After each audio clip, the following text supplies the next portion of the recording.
Thank you, Allah, for blessing us with life, blessing us with Islam, blessing us with Iman. Thank you, Allah, for blessing us with life, blessing us with Islam, blessing us with Iman. Thank you, Allah, for blessing us with Muhammad Rasulullah.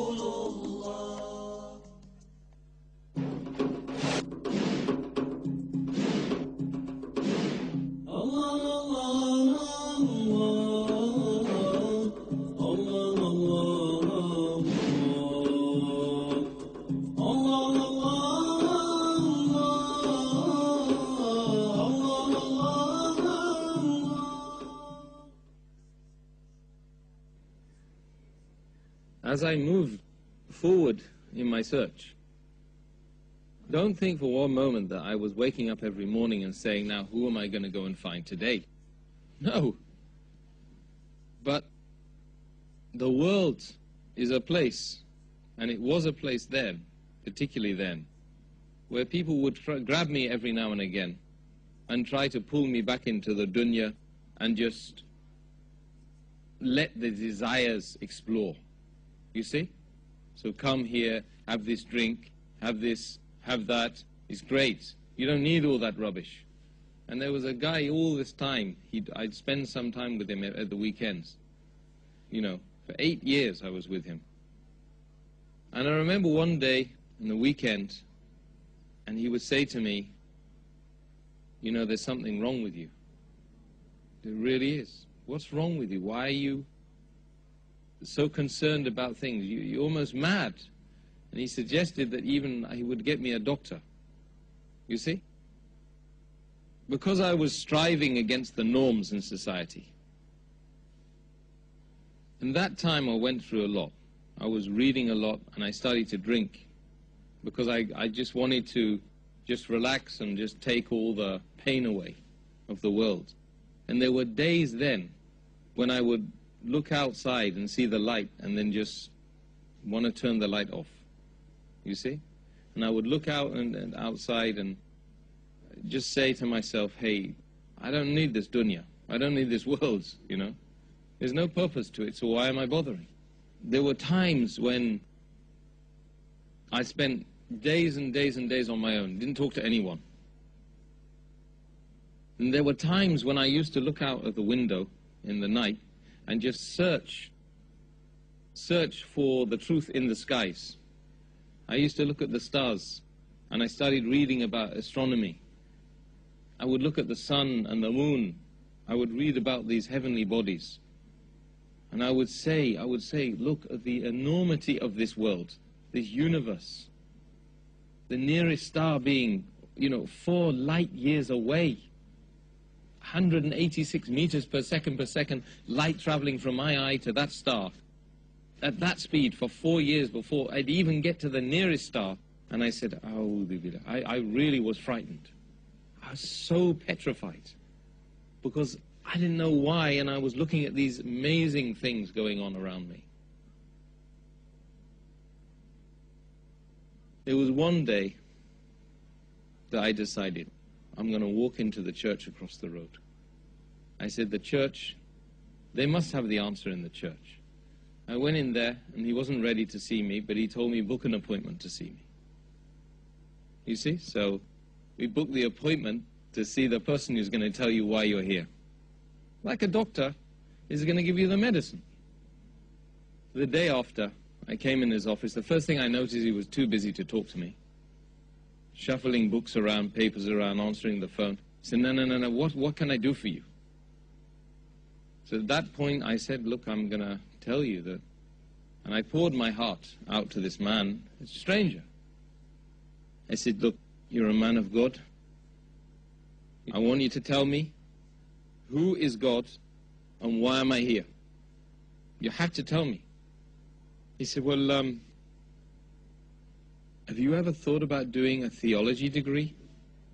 I said, yes, I have thought about it, and I tried to go to Dublin, Trinity, but I decided that all of the stuff seemed like dogmatic and it didn't make sense to me. It wasn't the truth. He said, oh, well, I don't know then. He got dumbstruck because he didn't expect that answer. And he said, well, why don't you, why didn't you just study a little bit about, the world's religions and everything? And I said, well, look, I can't do that. I want to know, just tell me. Look, just explain to me who is Allah, who is God, you see, and why am I here? He said, you know what, I'll be honest with you, I can't really help you. He said, see that church over there? I'm the person who opens it and closes it. I'm the person who looks after the people that come in and they leave. And that is it. That's my job. At that, I just realized that it doesn't matter whether you're in a church, it doesn't matter where you are, who you are, if Allah hasn't guided a person, it doesn't make any difference.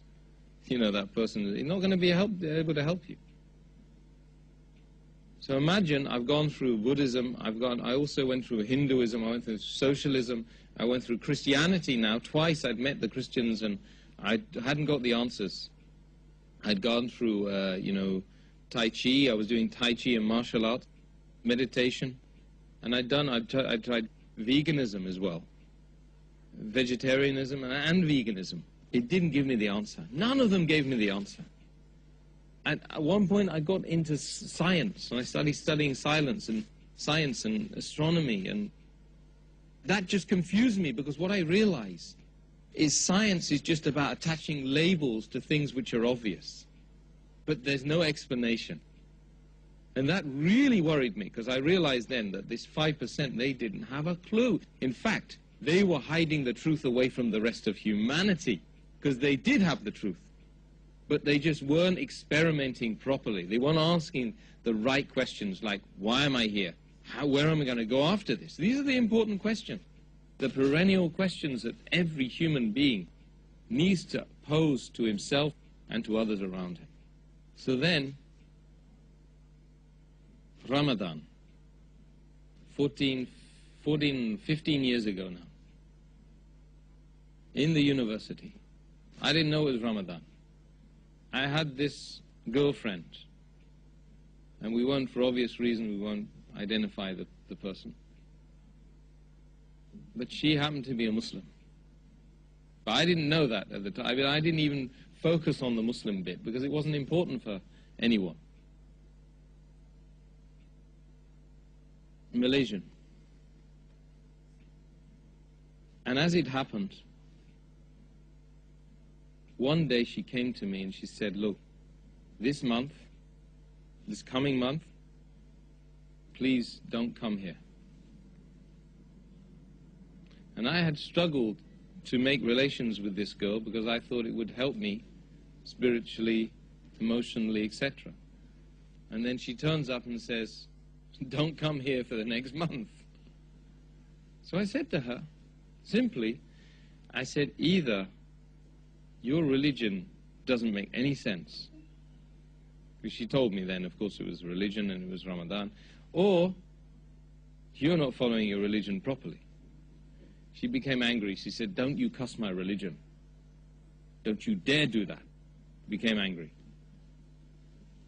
So I moved off, I pulled off, and straight away the next day, I went straight to the Islamic Society in the university and said, you've got to tell me about Islam. There's this girl, and I love her, and I want to find out about it, so maybe we can patch things up. So they said to me, they said, brother, hey, you have to leave that girl alone. The first thing is, don't go with that girl.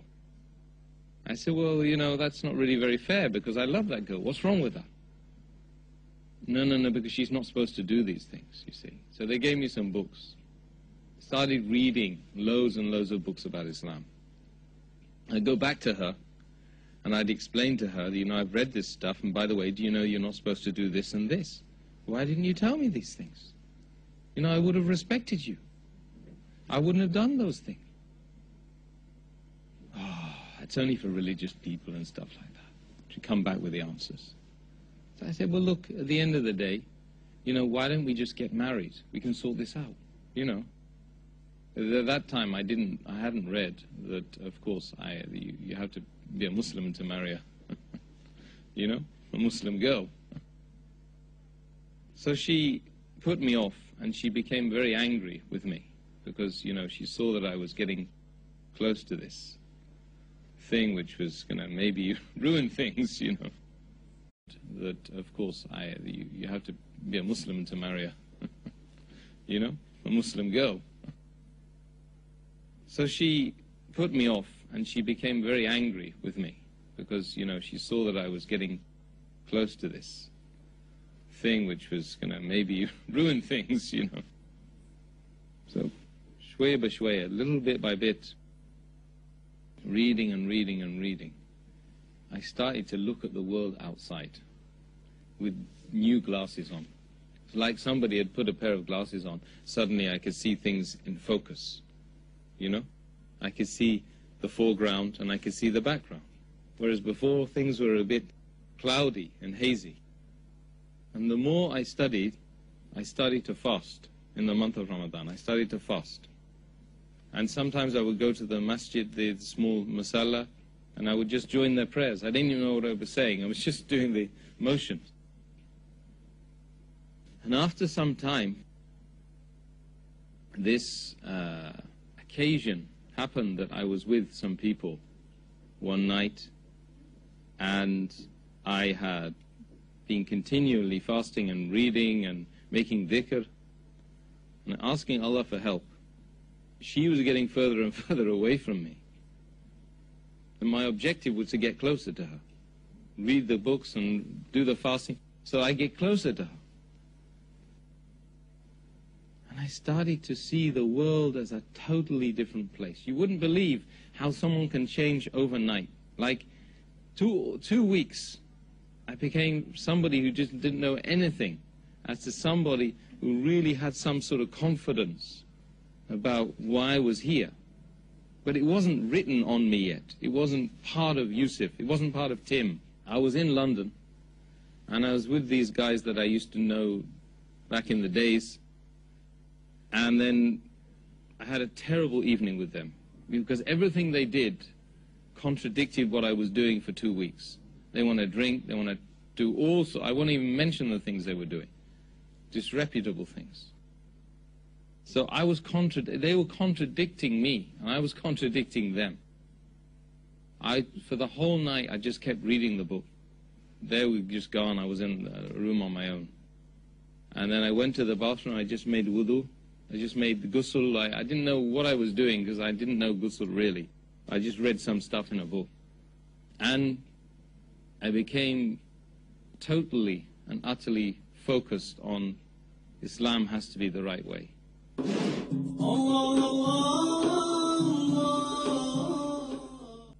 It was that night. In the morning I woke up early just to get away from the house, because I couldn't be with those people anymore. It was like, you know, they were dirty and there was some serious problems with them, and I need to get out of there. Something forced me out of the door. I walked up the road and I met this man, and because he had brown skin, I thought maybe he's going to know where the mosque is, you know. So, a bit ignorant at that time. I didn't realize. I thought, you know, anybody can be a Muslim. He told me there's a mosque up the road. It was Balam Mosque. I went into the mosque, and this guy grabbed hold of me. And he said, "What's going on? Well, why are you here?" I said, "Well, you know, there's something I have to do today. I mean, it's that, I didn't even know what it was called. Shahada. But I said to him, the place out there is bad. And I know that there's a better way. And I believe that the Quran can answer my problems. So, alhamdulillah, by the grace and mercy of Allah subhanahu wa ta'ala, that was in the month of Ramadan, early in the morning. I went to there in the front and took the Shahada. And the whole masjid, loads of brothers, there must have been about 300-400 people in there, the whole of them, each and every one of them embraced me and said salams to me, and congratulations that you've found your life. And the similitude of what I've done of what I had done was, comparatively speaking, was like life versus death, and death versus life. Because if Allah subhanahu wa ta'ala hadn't guided me, it would have been just like death. And it's like that for 80 to 90% of the world's population, if you think about it. It's just death upon death. Each day you're just getting closer to your appointed period of death. But you're dead in the dunya, and you're going to be dead in the grave, and you're going to be punished in the hereafter. And you've no idea the mercy and the ni'mah of Allah subhanahu wa ta'ala, that He makes a person come to this deen. Alhamdulillah. Before I reverted to Islam, the truth of the matter is, I did not know what contentment was. Because contentment comes from finding yourself upon the truth. And if you're upon the truth, you will be contented. But I'm not just talking about for one day. I'm talking about no matter what happens to you, wherever you are, whomever you are with, you will have that ultimate peace and tranquility in your heart. So when I became Muslim, when I refound my beginning, my origin, the fitrah, I discovered that my depression disappeared. I discovered my reliance on alcohol at that time completely disappeared. That I didn't need anything or anyone, because I'd found that ultimate truth from within and externally. Of course, I had the brotherhood. Myself and my wife, basically we arranged the marriage ourselves, because when you revert to Islam, there's a lot of people who are not really practicing Islam. They're practicing what their forefathers were practicing, which is their culture. And it's not much to do with Islam. Because if a person, as you know, one of the conditions of sadaqah, one of the groups of people that it is paid to, is it's paid to the reverts. It's paid to the converts or the reverts, whichever phrase you prefer. And this is why. Because Allah subhanahu wa ta'ala, in His infinite wisdom and mercy, He recognizes the need to support those people who are in the most needy categories. And the needy categories, one of them is, when you come into the path of Allah, you need as much support as you can. Why? Because the shaitan is attacking you left, right and center. Is now trying to knock you off the path. And he uses some of the Muslims, some of the non-Muslims, all of the enemies of Allah. They come and they start attacking you. He uses the family. Sometimes he even uses your own family. The first 2-3 years of marriage were tough. And we tried to practice the deen. We tried to pray a little bit. My wife tried to put the hijab on a bit. And we grew organically as Muslims. Because you have to remember, of course, the Quran was revealed over 23 years. It didn't just come overnight and everybody just sat on it and just said, hey, we believe in it and we're going to do. Likewise, when people come into the deen, we all need to realize that they need supporting, they need to be goaded correctly, you need to use wisdom with them, you need to use fair preaching with them, and you need to treat them like babies. They're small babies. That's what they are. I'm actually only 15 years old, The rest of my life was about struggling, just struggling and getting through and getting by. So the family, alhamdulillah, and the family affairs were very good, alhamdulillah, after a time, after 2-3 years. And then when kids started coming, that gave me also an added purpose, alhamdulillah. My father, I hadn't seen him for a long time, and before I reverted to Islam, I had an address in Ireland. He was Irish, and just Whitefields Farm in Mount Rath, that's where it was. So I hitchhiked one day to go and find him, because I thought that if I found my father, it would help me to somehow know who I was and what I was doing here. So I hitchhiked all the way. I got to the place. It took me ages to find the place, because it was a very incomplete address, no postcode. And I found my uncle and my extended family there. And then, you know, I stayed with them for 2 weeks. However, my father was living in Reading, just around the corner from me, basically, so the whole journey, I had to come all the way back to go and find him. And eventually I found him. And unfortunately, he was an alcoholic. Basically, I mean, he just lived digging the roads and building houses and then getting drunk in the night. And that was his whole life. When I embraced Islam, he just thought it was a bit of a joke. He didn't really even know what was going on. My mother, initially, as did my mother's family, they considered that it was just a passing phase. They said, well, look, we saw you as a Buddhist. We saw you talking about Christianity. We saw you talking about Tolstoy and veganism and vegetarianism. This is just another phase. Good. It's all very healthy. We really like it. 3 years after I became Muslim, I married my wife. Alhamdulillah. They started to see this wasn't so much of a phase. Firstly, it had lasted 3 years. Secondly, I was married to a woman who was Moroccan, and alhamdulillah, she wanted to practice the deen of Allah well. And thirdly, I started to turn down invitations which were about alcohol and partying and dancing and stuff like that. I said, I don't have any interest in those things. I don't need those things. When it got to that stage, they became a little bit suspicious. Then one day, I was invited to give a lecture in Trafalgar Square. Now, I didn't know this at the time, but the BBC were there filming it all. And when I gave my talk, I just became emotional and started putting my fist in the air and saying Allahu Akbar and crazy stuff that you don't do really in front of the BBC.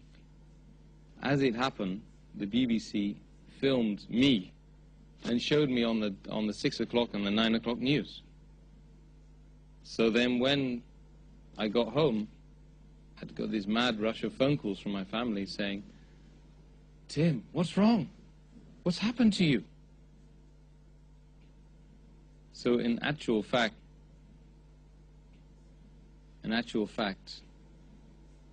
you know, they found out about my Islam via the mass media machine, who made it look like I was a complete nutter. Ever since then, generally speaking, they really haven't trusted me.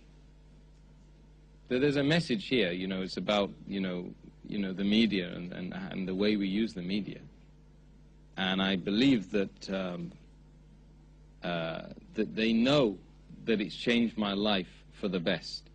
For instance, I'm the only member of my extended family, as far as I know now, stable. I don't go around beating my kids and beating my wife or running off with other women, or my wife doesn't run off with other men. And it's normal and it's healthy. And they've seen it. And even my sister, we interviewed her the other day for another channel, and because we were doing the same sort of thing, we found that, you know, she was saying, it's brilliant. What's happened to him is absolutely brilliant. And after the interview, she even said to me, she said to one of the researchers, you know, I really love my brother, and I think, but I'm worried about what he's upon. You know, he's upon the this terrorism thing. So this just tells you what the media system does in way of brainwashing the people against the haqq of Allah subhanahu wa ta'ala.